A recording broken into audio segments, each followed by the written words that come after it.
Assalamualaikum warahmatullahi wabarakatuh. Kita bertemu kembali dalam mata kuliah Pengantar Hukum Indonesia. Nah, pada kesempatan ini kita akan membahas mengenai hukum administrasi negara. Nah, bagaimana selanjutnya mengenai materi tersebut? Kita menginjak pada slide pertama. Pertama-tama kita akan pahami dulu pengertian mengenai hukum administrasi negara. Nah, hukum administrasi negara atau hukum administrasi sebagai salah satu cabang ilmu hukum disebut dengan beberapa istilah ya yang beraneka macam pengertiannya. Mengenai pemakaian istilah hukum administrasi negara berbeda di beberapa negara. Demikian juga di Indonesia. Belum ditemukan keseragaman mengenai pemakaian istilah hukum administrasi negara. Di Belanda, istilah hukum administrasi negara disebut dengan administratif recht. Sementara di Jerman dinyatakan Verwaltungsrecht. Sementara di Prancis dikenal dengan sebutan droit administratif. Di Inggris dan Amerika dikenal dengan sebutan administrative law. Nah, di Indonesia belum terdapat juga kata sepakat untuk menerima satu istilah sebagai terjemahan dari istilah Belanda administratif recht. Kata administratif recht diterjemahkan menjadi hukum administrasi negara, hukum tata usaha negara, hukum tata pemerintahan. Demikian para ahli hukum menerjemahkan istilah Belanda tersebut dengan bermacam-macam pengertian. Sehingga hal itu menunjukkan bahwa pemakaian istilah itu masih kurang seragam. Nah, kemudian pengertian tata usaha agak sempit. Nah,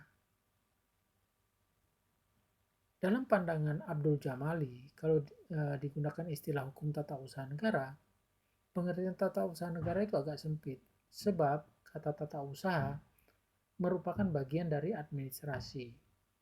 Maksudnya, tata usaha itu sebagai subspesies dari administrasi, ya, yang merupakan spesies. Berarti pengertian tata usaha lebih sempit dan termasuk salah satu bidang kegiatan administrasi. Dan sebagai bagian dari administrasi, maka hukum tata usaha negara merupakan aturan-aturan yang mengelola bagian tertentu dari kegiatan hukum administrasi negara. Kalau digunakan istilah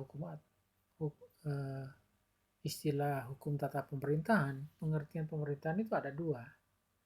Dalam arti luas berarti bewinvoering, ya, atau sebagai pembuat aturan. Dalam arti sempit berarti bestur, merupakan kegiatan yang tidak termasuk pembuatan peraturan dan mengadili perselisihan. Dalam pengertian ini, menurutnya, menyangkut struktur pemerintahan saja secara fungsional dan tidak operasional, dalam artian tata kerja dan pelaksanaannya. Kemudian, hukum administrasi negara diartikan sebagai peraturan hukum yang mengatur administrasi. Nah, sebagai hukum yang mengatur administrasi, yaitu hubungan antara warga negara dan pemerintahannya yang menjadi sebab sebagai negara itu berfungsi.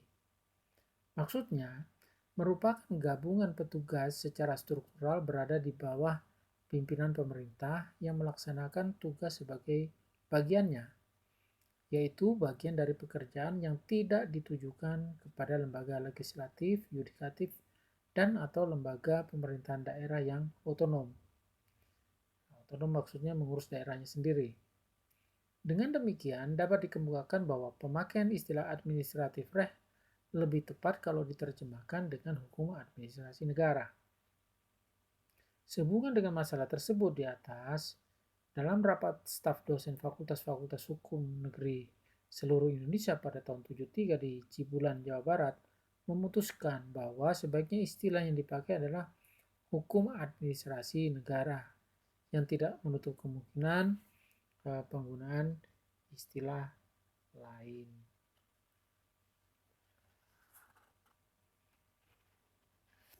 Ya, pengertian hukum administrasi negara. Hukum administrasi negara adalah rangkaian aturan-aturan hukum yang harus diperhatikan oleh alat-alat perlengkapan negara dalam menjalankan tugasnya.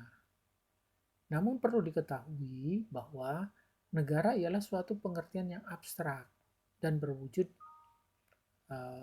pada badan hukum. Maka sudah barang tentu perbuatan-perbuatan hukum yang dilakukan oleh alat-alat perlengkapan negara sebagai organ suatu badan hukum sangat heterogen. Tidak hanya perbuatan-perbuatan dalam hukum publik saja, akan tetapi juga melakukan perbuatan-perbuatan dalam hukum perdata, hukum dagang, dan sebagainya.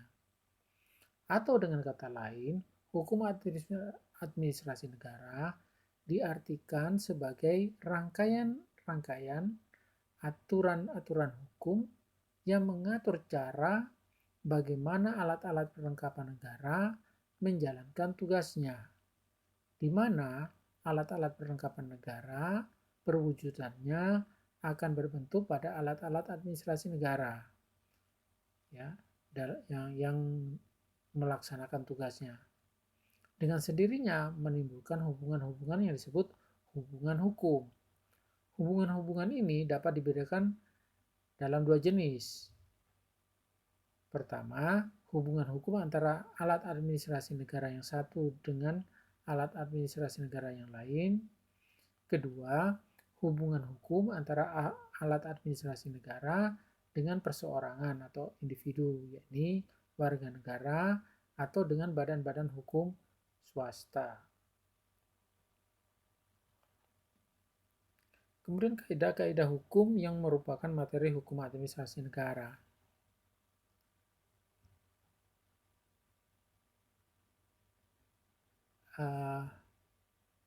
Dalam satu negara hukum, hubungan-hubungan tersebut disalurkan dalam kaidah-kaidah tertentu.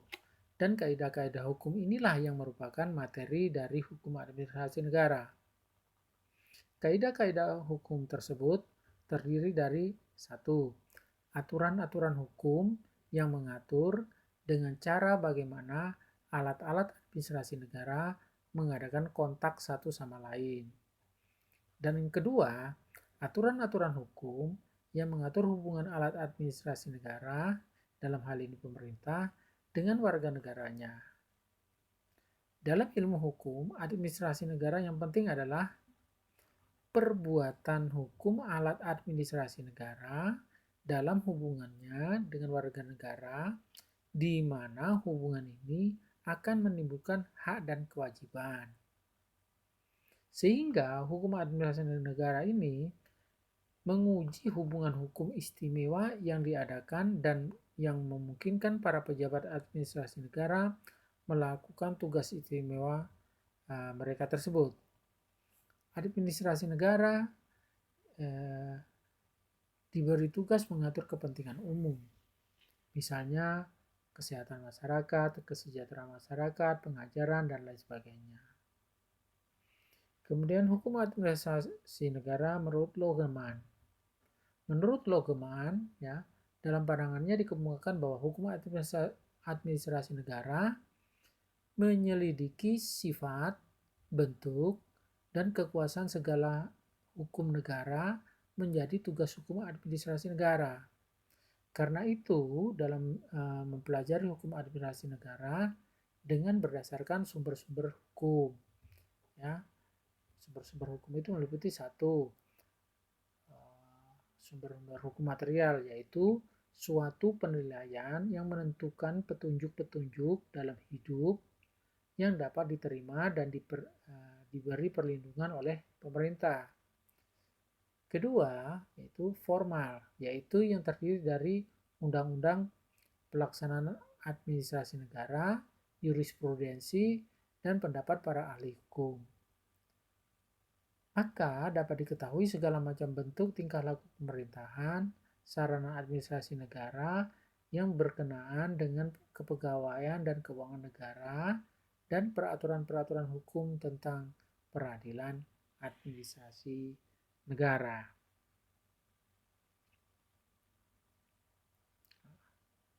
Baik, perbuatan administrasi negara.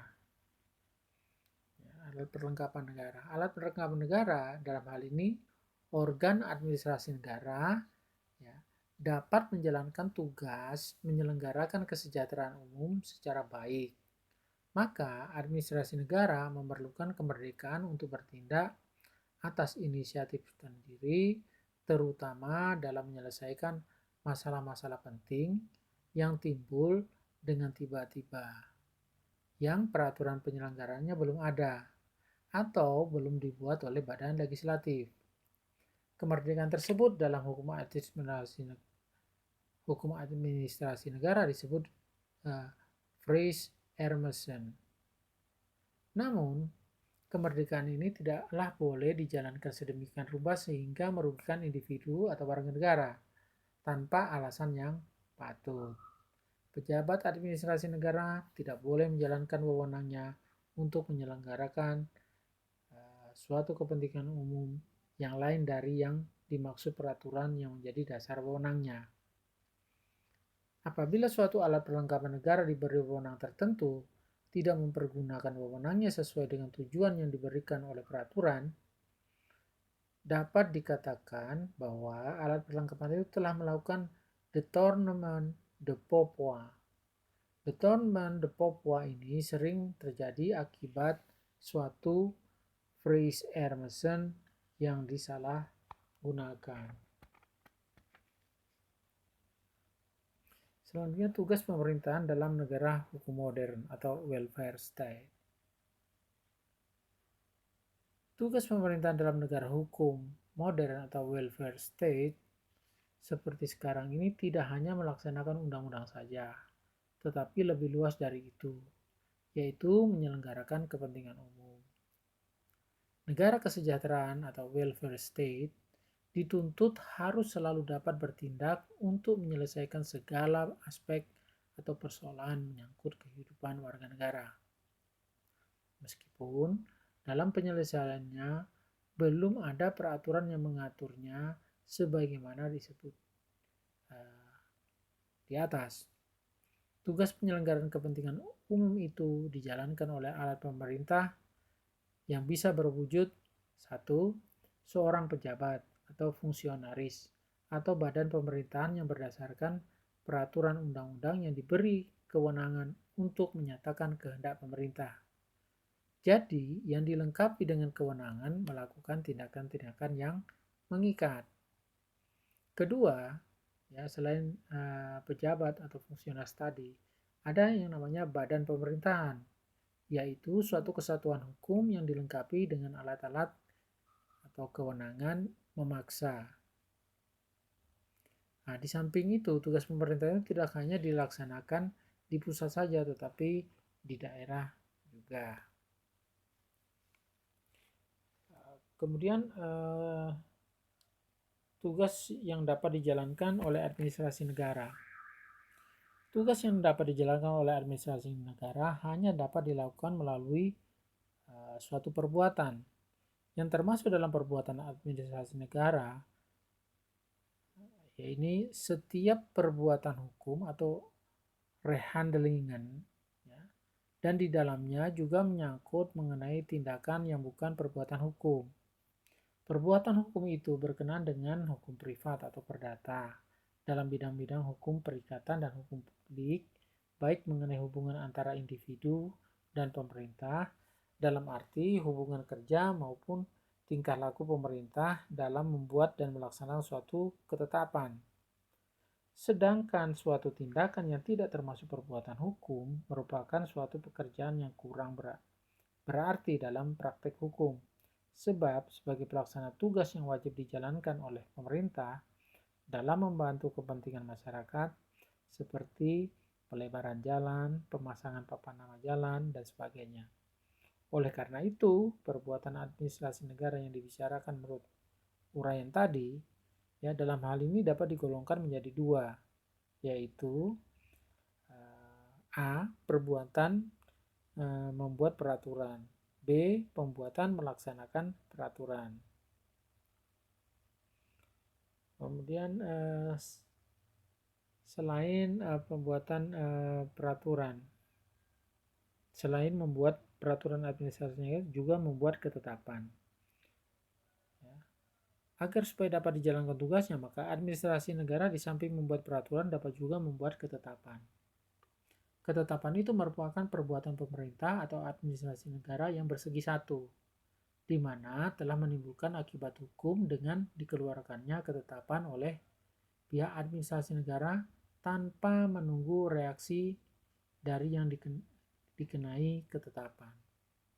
Bedanya dengan peraturan adalah ketetapan dibuat untuk menyelesaikan suatu hal yang konkret yang telah diketahui lebih dulu oleh pihak administrasi negara. Sedang peraturan dibuat untuk menyelesaikan hal-hal yang belum diketahui lebih dulu, tapi mungkin akan terjadi. Peraturan ditujukan kepada hal-hal yang masih abstrak. Maka dari itu, menurut Amrah Muslimin mengatakan bahwa dalam bidang eksekutif ada dua macam tindakan atau perbuatan administrasi negara. Satu, tindakan-tindakan atau perbuatan-perbuatan yang tidak secara langsung menimbulkan akibat-akibat hukum. Dua, tindakan-tindakan atau perbuatan-perbuatan yang secara langsung menimbulkan akibat-akibat hukum. Ya. Perbuatan administrasi negara yang ditimbulkan berdasarkan ketentuan hukum maka dapat dibedakan ke dalam dua golongan, ya, yaitu satu, perbuatan hukum menurut hukum privat, dua, perbuatan hukum menurut hukum publik. Nah,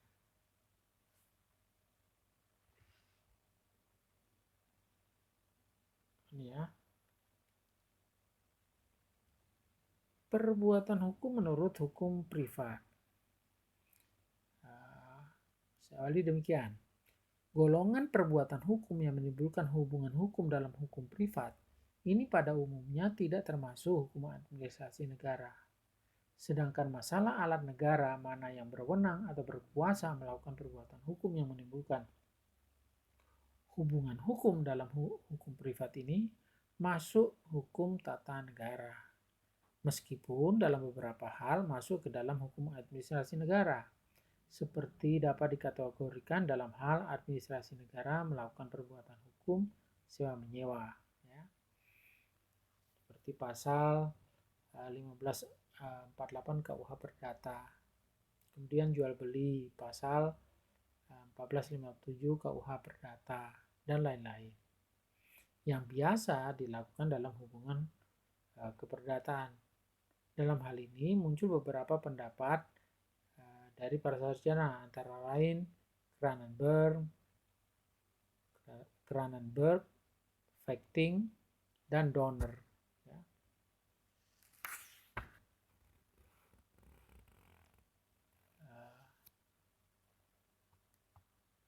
Menurut Van der Waal mengatakan bahwa hukum privat dipergunakan secara analogi, yaitu bila untuk menyelesaikan hal atau kasus tersebut hanya terdapat atau tersedia dalam hukum privat dan tidak tersedia dalam hukum publik. Sedangkan Scholten mengatakan bahwa tidak dapat dipergunakan hukum privat dalam perbuatan hukum administrasi negara. Sebaliknya, Utrecht mengatakan bahwa akibat perkembangan dewasa ini maka sudah selayaknya diberikan kebebasan untuk memilih hukum mana yang akan dipergunakan, kecuali dengan tegas undang-undang melarang pemakaian hukum privat, ya.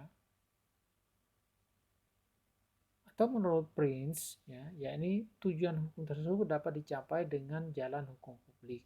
Maka dari itu digunakan peraturan-peraturan hukum privat dalam menjalankan tugasnya bagi alat administrasi negara. Ya. Dan alat administrasi negara boleh saja melakukan selagi menyangkut hal-hal yang berhubungan dengan kasus-kasus yang menyangkut dengan kepentingan dengan keperdataan. Kemudian perbuatan hukum publik. Dalam golongan perbuatan hukum yang menimbulkan hukum publik ada dua macam perbuatan hukum, yaitu A. Perbuatan hukum publik bersegi dua atau tweezidik public rechtelijk handling. Nah, kedua atau yang B, perbuatan hukum publik bersegi satu atau onzichtde public rechtelijke handling.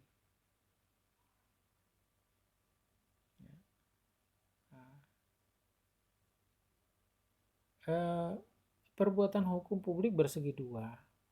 Ya, dalam perbuatan hukum bersegi dua ini timbul polemik tentang apakah ada perbuatan hukum bersegi dua dalam perbuatan administrasi negara. Pernyataan tersebut melahirkan dua aliran jawaban, dan dari beberapa sarjana mengungkapkannya tentang polemik ini, yakni yang pertama, aliran yang berpendapat tidak ada perbuatan hukum bersegi dua dalam hukum administrasi negara. Ya. Jadi beberapa sarjana yang menganut aliran yang menentang adanya perbuatan hukum bersegi dua dalam hubungan administrasi negara ini terbagi dua juga atas dasar alasan yang dikemukakan mereka. Pertama, Scholten dan kawan-kawan atau Scholten CS. Ya, ini mengemukakan pengertian perbuatan administrasi negara atau overhead handling, yaitu izin di mana dalam hal ini tidak ada kerjasama atau persesuaian kehendak antara individu atau badan hukum dengan pemerintah atau administrasi negara. Dua, ya, Meyer dan kawan-kawan atau CS dengan Wills teori atau teori kehendak mengatakan dalam perbuatan hukum bersegi dua atau perjanjian ditemui dua kehendak yang bersesuaian, sedang hal ini tidak ada dalam perbuatan pemerintah, di mana hanya ada satu kehendak, yaitu kehendak pemerintah atau administrasi negara. B. Perbuatan bersegi satu. Aliran yang berpendapat adanya perbuatan hukum bersegi dua dalam hukum administrasi negara. Aliran ini dianut oleh Van der Pot, Van Praag, Wiardo, Kranenberg, Vecting, Donner, dan Utrecht. Ya. Mereka mengakui adanya perbuatan hukum publik atau hukum administrasi negara yang bersegi dua atau perjanjian yang diatur oleh hukum publik. Di sini dikemukakan sebagai contoh, ya, perjanjian jangka pendek atau court verbal contract, ya, yang diadakan oleh seorang partikulir sebagai pemberi pekerjaan untuk jangka pendek ini ditimbulkan oleh suatu perbuatan hukum bersegi dua atau perjanjian. Karena ada persesuaian kehendak antara pekerja dan pemberi pekerjaan dan perbuatan hukum ini diatur oleh peraturan hukum istimewa, yaitu peraturan hukum publik, karena pekerjaan ini dapat diangkat dalam suatu surat keputusan sebagai pegawai negeri dengan kontrak jangka pendek 2-3 tahun. Di samping contoh di atas, ada juga contoh yang diberikan oleh Bukan Mustafa sebagai berikut. Perjanjian-perjanjian atau kontrak-kontrak yang diadakan perusahaan atau maskapai minyak asing dengan pemerintah dibuat berdasarkan Lembaran Negara 1960 nomor 119. Peraturan organiknya diselesaikan lebih lanjut dengan surat keputusan dari Menteri Pertambangan. Ia mengatakan bahwa perbuatan hukum publik yang bersegi dua itu sebagai perbuatan hukum banci, sebab perbuatan ini dikuasai oleh jenis hukum, yakni hukum perdata dan hukum publik, hukum administrasi negara, yang masing-masing mempunyai sifat berbeda. Umpamanya dapat dibedakan dari daya kerjanya, kemudian sanksinya, dan kepentingan yang dilindungi oleh kedua jenis peraturan hukum itu masing-masing. Perbuatan hukum bersegi satu. Di Prancis, perbuatan ini dinamakan akte administratif yang mulai muncul setelah ajaran trias politika. Kemudian atas perkenalan Otto Meyer masuk ke negara Jerman dan diberi nama Verwaltungsakt. Selanjutnya di negeri Belanda oleh Van der Pot dan Van Vollenhoven diberi nama Beschikking, sedang Van Poltje memberi nama Besluit, yang kemudian dibahas lebih luas oleh A.M. Downer dan Van der Waal.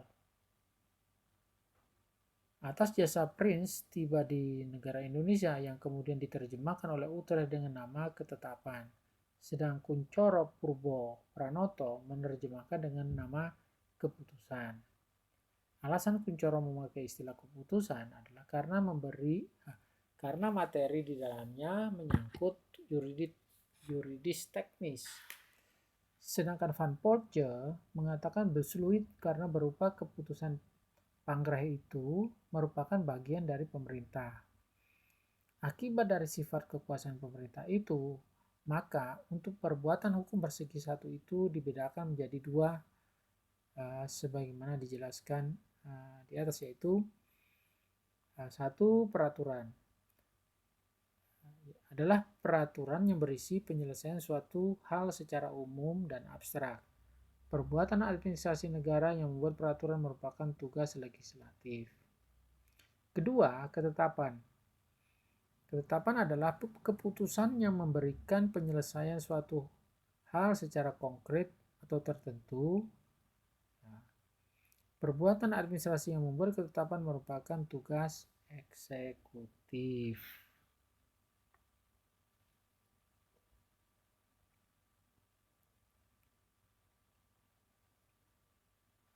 Kemudian asas-asas administrasi negara yang meliputi asas kepastian hukum, asas keseimbangan, asas kesamaan dalam mengambil keputusan, asas bertindak cermat, asas motivasi, asas larangan untuk mencampur adukan kewenangan, ya, asas perlakuan yang jujur, asas keadilan dan kewajaran, asas menanggapi penghargaan yang wajar, asas meniadakan akibat suatu keputusan yang batal, asas perlindungan atas pandangan hidup atau cara hidup, kemudian asas kebijaksanaan, kemudian asas penyelenggaraan kepentingan umum. Nah, asas kepastian hukum. Nah, ini penting sekali peranannya dalam sistem pemerintahan Indonesia demi adanya perlindungan hukum bagi pihak administrable. Sering terjadi suatu izin atau untuk membangun di satu sisi, di sisi lain pembangunannya belum selesai terbangun sudah ditumpangi dengan ketetapan pelebaran jalan, di mana bangunan yang dibangun berdasarkan izin yang sah tersebut harus digusur berdasarkan ketetapan baru itu. Hal ini menunjukkan bahwa dengan adanya asas kepastian hukum, pihak administrable dapat dirugikan karena perbuatan alat administrasi negara.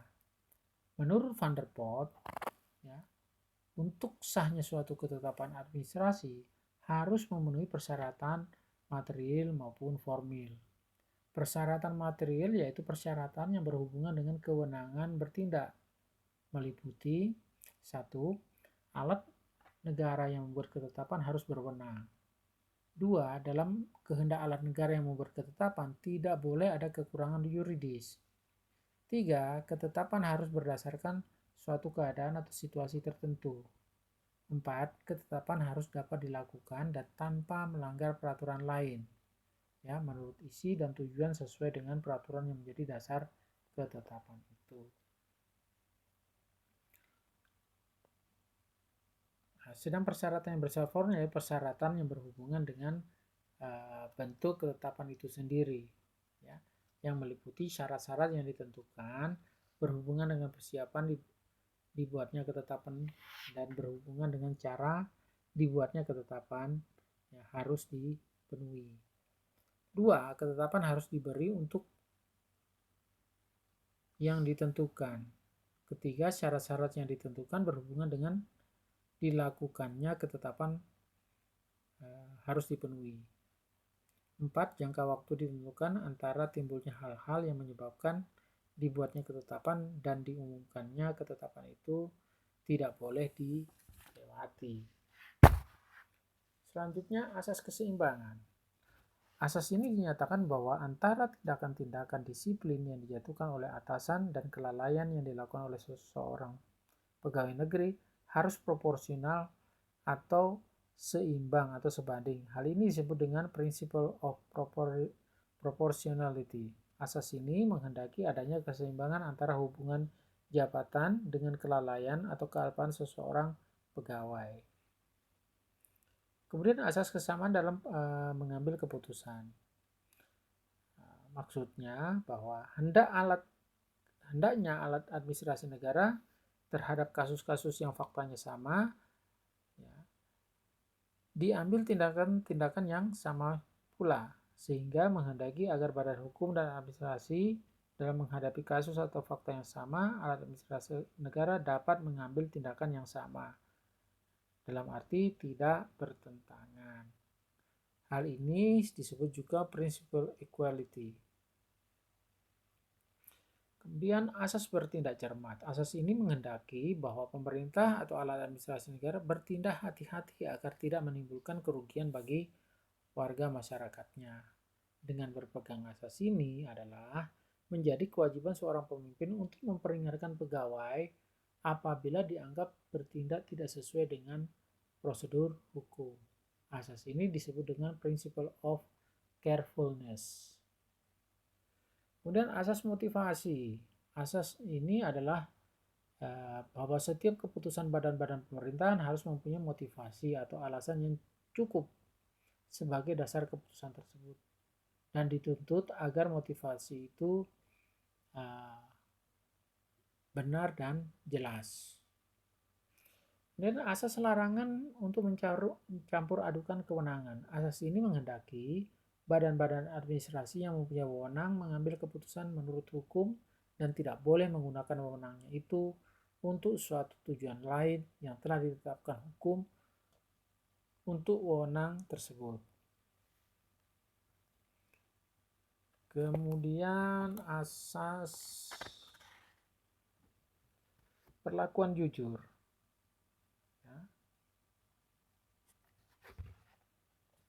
Asas ini menghendaki agar badan-badan atau pejabat administrasi dapat memberikan kesempatan seluas-luasnya kepada warga negara untuk mencari kebenaran dan keadilan. Dengan kata lain, asas ini sangat menghargai adanya suatu eksistensi instansi banding, baik instansi administrasi yang tinggi maupun melalui badan-badan peradilan. Pentingnya asas ini adalah agar dapat dilakukan antisipasi. Kemudian asas keadilan dan kewajaran. Asas ini menyatakan bahwa bertindak secara sewenang-wenang atau tidak layak dilarang untuk berbuat. Sehingga apabila aparat pemerintah dan administrasi negara bertindak bertentangan dengan asas ini, keputusannya dapat dibatalkan. Berdasarkan asas ini, suatu tindakan yang willkeuring atau onderleg adalah dilarang, dan apabila badan administrasi negara bertindak dengan asas ini, maka tindakan tersebut dapat dibatalkan. Asas ini sering disebut dengan principle of reasonableness of prohibition and arbitrariness. Kemudian asas menanggapi penghargaan yang wajar. Asas ini menyatakan bahwa hukum administrasi negara di Nederland bahwa tindakan pemerintah itu harus menimbulkan harapan-harapan pada penduduk. Oleh karenanya, di dalam melakukan tindakan, alat pemerintahan harus memperhatikan asas ini. Asas meniadakan akibat suatu keputusan yang batal. Ya.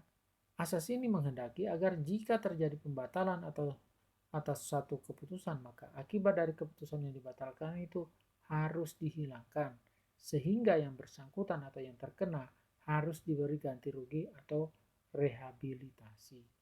Kadang-kadang keputusan tentang pemecatan seorang pegawai seperti di negeri Belanda misalnya dibatalkan oleh Civil Servant Board. Selanjutnya, asas perlindungan atas pandangan hidup atau cara hidup. Asas ini menghendaki agar setiap pegawai negeri diberikan kebebasan atau hak untuk mengatur kehidupan pribadinya sesuai dengan pandangan atau cara hidup yang dianutnya. Untuk masyarakat Indonesia, asas ini tidak dapat dipergunakan karena bertentangan dengan dasar negara Pancasila. Oleh sebab itu, penerapan asas ini di Indonesia harus ditekankan pada pembatasan dan garis-garis moral Pancasila yang merupakan falsafat hidup bangsa. Selanjutnya, asas kebijaksanaan. Asas ini menghendaki pemerintah dalam segala tindak tanduknya harus selalu berpandangan luas dan dapat menghubungkan dalam menghadapi tugasnya itu, gejala-gejala masyarakat yang harus dihadapinya, serta pandai memperhitungkan lingkungan, akibat-akibat tindak perintahnya itu dengan penglihatan yang jauh ke depan. Dengan kata lain, asas ini menghendaki agar dalam melaksanakan tugasnya, pemerintah atau alat administrasi negara diberi kebebasan untuk melakukan kebijaksanaan tanpa harus selalu menunggu instruksi. Ya. Kemudian asas penyelenggaraan kepentingan umum. Selain bertindak aktif dan positif daripada tindakan pemerintah sebagaimana sebelumnya adalah penyelenggaraan kepentingan umum. Tugas penyelenggaraan kepentingan umum ini merupakan tugas dari seluruh aparat pemerintahan. Kepentingan umum ini meliputi kepentingan nasional dalam arti kepentingan bangsa, masyarakat, dan negara. Kepentingan umum harus diutamakan dari kepentingan individu, kepentingan golongan, dan kepentingan daerah.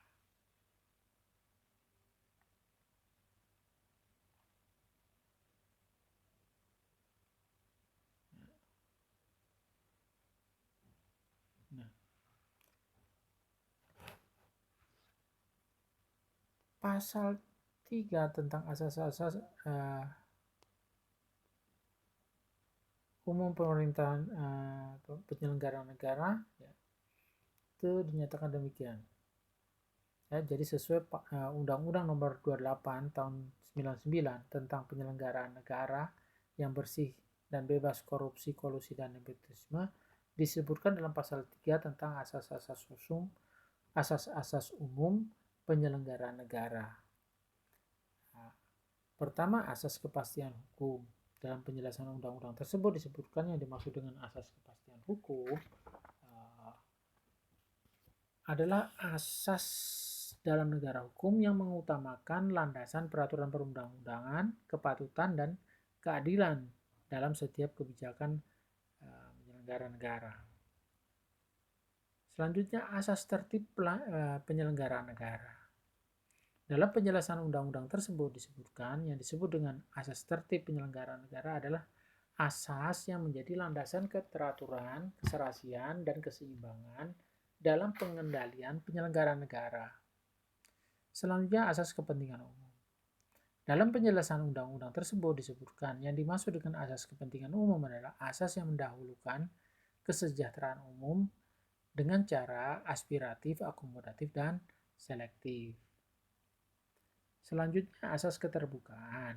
Dalam undang-undang tersebut, asas membuka diri terhadap hak masyarakat untuk memperoleh informasi yang benar, jujur, dan tidak diskriminatif tentang penyelenggaraan negara dengan tetap memperhatikan perlindungan atas hak asasi pribadi, golongan, dan rahasia negara. Selanjutnya, asas keterbukaan ya. Asas keterbukaan dalam penjelasan undang-undang tersebut disebutkan adalah asas keterbukaan adalah asas yang membuka diri terhadap hak masyarakat untuk memperoleh informasi yang benar dan jujur, tidak diskriminatif tentang penyelenggaraan negara. dengan tetap memperhatikan perlindungan atas hak pribadi, golongan, dan rahasia negara.